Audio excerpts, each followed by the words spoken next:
Hi bro. ఏదైతే జంతర్ మంతర్ దగ్గర parliament పైన అటాక్ చేసేది బీజేపీ చేసినాక ఆ టైం లోపల రాహుల్ గాంధీ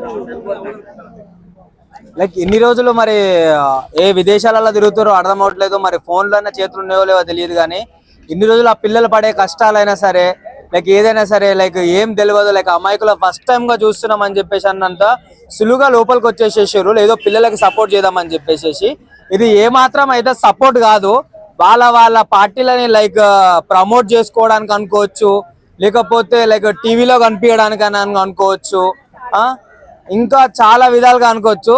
సో ఏ విధంగా చూసుకున్నా సరే ఇది ఏమంటారు, ఈ ఫండ్స్ గురించి ఏవైతే గత కొన్ని సంవత్సరాల నుంచి లైక్ పార్టీ అధికారంలో లేదు కాబట్టి ఆ విదేశాల నుంచి వచ్చే ఫండ్స్ గురించి అని అనుకోవచ్చు.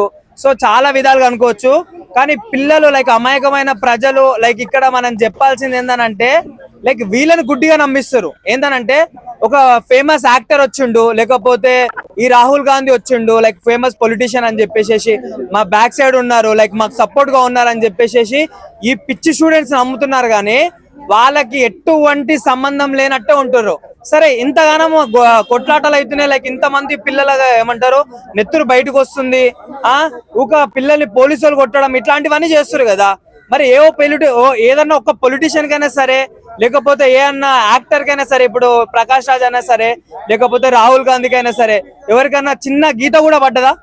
పడలేదు. ఎందుకనంటే ఇది వీళ్ళు లైక్ గూండాలను పెట్టించేసేసి పోలీసులను కొట్టిపియడము, ఇది ఇంకా ఫర్దర్ గా తీసుకెళ్దాం మన పార్టీస్ కి ఎంతో అంతో లైక్ పాసిబుల్ అవుతుంది, ఒక మంచి వేలో మనం మళ్ళీ రాజకీయాలకు రావచ్చు అన్నట్టు ఒక ముసుగులో వీళ్ళు వస్తుర్రు. దాని స్టూడెంట్స్ నమ్మి మోసపోతారు అని చెప్పేసి నిజంగా చెప్పుకోవచ్చు ఈ విషయానికి అయితే.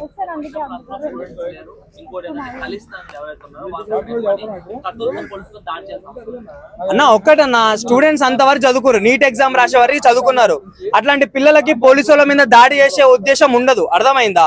ఇంకోటి ఏందనంటే వాళ్ళకంటూ ఒక డిసిప్లిన్, ఒక మేనర్స్ ఉంటది. లైక్ పోలీసులు కూడా చదువుకొని అంత స్టేజ్కి వెళ్ళారు కాబట్టి లైక్ వాళ్ళకంటూ ఒకటి ఉంటది. ఇప్పుడు వేరే బయట నుంచి వచ్చారో వీళ్ళందరూ వచ్చారో లైక్ వాళ్ళ ముసుగులో వీళ్ళని వేసేసి లైక్ వీళ్ళని కొట్టిపిచ్చేసేసి వీళ్ళని వేరే దారికి తీసుకుని వెళ్ళి ఆ పిల్లలకి అసలుకి నిజంగా చెప్తున్నా, ఇండియాలో రేపటి నాడు చదువు అంటే ఒక ఎడ్యుకేషన్ అంటే ఒక క్రైమ్ లాగా, ఒక ఫ్రాడ్ లాగా తయారైపోతుంది, అర్థమైందా? ఇట్లాంటి ఏమంటారు ప్రకాష్ రాజ్ లాంటి వాళ్ళు, ఇట్లాంటి వాళ్ళు ఈయన చెత్తన ఎదవాళ్ళు వచ్చేసేసి ఇంకా పిల్లల్ని మొత్తం హతమారుస్తారు. అసలు వాళ్ళ పిల్లల మీద వాళ్ళ తల్లిదండ్రులు ఎంత ఇన్వెస్ట్ చేయొచ్చు? రేపటి నాడు చదువే వాళ్ళకి రేపటి నాడు భవిష్యత్తు, అర్థమవుతుందా? అట్లాంటి భవిష్యత్తు మీ రాజకీయాల గురించి వాడుకుంటారు. ఒకడేమో లైక్ ఫేమస్ పొలిటీషియన్ కావాలని చెప్పేసి వాడుకుంటుండు, ఇంకోటేమో ఏమంటారు బిల్స్ గురించి, ఫండ్స్ గురించి వాడుకుంటుండు. ఇంతనన్నా మన సిగ్గు శరాలు ఏమైనా ఉన్నాయా మీ బతుకులకు అని చెప్పేసి నేను అడుగుతున్నా.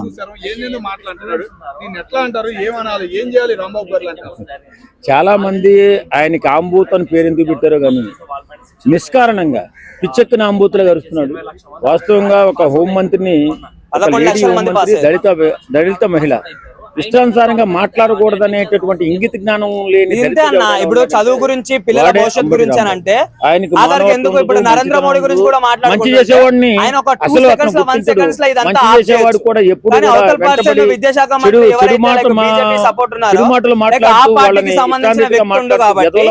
ఈయన కూడా ఏమనట్లేదు.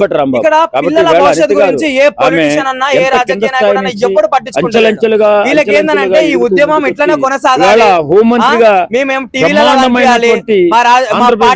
ప్రమోషన్ చేసుకోవాలి, పిల్లలకి సపోర్ట్ చేస్తున్న సింపతిలో ఆ సింపతి మరి మీరు చూపిస్తే మీకు అంత దమ్ముంటే మరి మీ మీద ఎందుకు గీత పడలేదు? ప్రజలే మా ధైర్యము, ప్రజలే మమ్మల్ని గెలిపించింది, ప్రజలే మాకు ఓటేసేది అని చెప్పేసి అంతగానో మొత్తుకుంటారు కదా. మరి స్టూడెంట్సే కదా మీకు ఏమంటారు ఓట్లేసేది, స్టూడెంట్సే కదా అంత మెయిన్ రోల్. ఏమంటారు ఈ రోజు యువత రేపు భవిష్యత్ అని చెప్పేసి అని అంటారు. మరి ఏమైనా సిగ్గుందా? కష్టం వస్తుంది, కష్టం వచ్చిందని దాన్ని మీరు చూడకుండా మీ పార్టీలను ప్రమోట్ చేసుకుంటా, మీ కష్ట సుఖాలను తెలుపుకోకుండా